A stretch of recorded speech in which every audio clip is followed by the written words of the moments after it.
Nakadagda ng simula ng Kamara sa susunod na linggo ang pagbusisi sa 6.352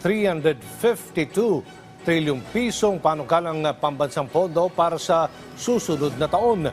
Ayon kay House Senior Deputy Speaker Aurelio Gonzales Jr., matapos ang budget turnover kahapon, sa Lunes naman mag-uumpisa na ang kanilang budget briefing sa pamamagitan ng pag-uulat ng Development Budget Coordination Committee na binubuo ng economic managers ng administrasyon higil sa overview ng 2025 national budget.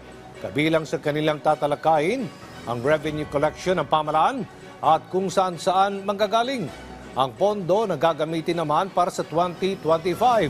Sabi ni House Majority Leader Manix Dalipe, kumpiyansa silang kayang-kaya ng Kamara na maabot ang target date ng pagpasa ng 2025 General Appropriations Bill sa Setyembre. Tulad ng payag ni House Speaker Martin Romualdez, pagtutunan nila ng pansin sa ilalim ng panukalang pondo ang pagpapabuti ng kalidad ng edukasyon sa bansa, pagpaparami ng trabaho at pagtugon sa iba pang pangangailangan ng ating mga kababayan.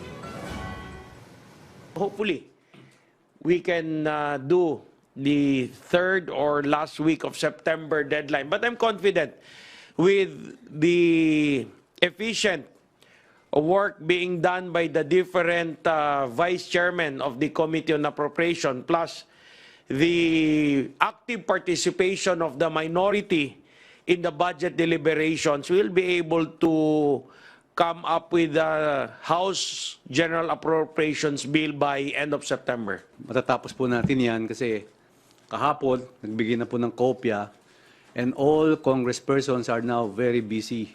Siguro nag-review na po sila, bawat agency, in tackling our budget on next week. So they're focusing on our national budget.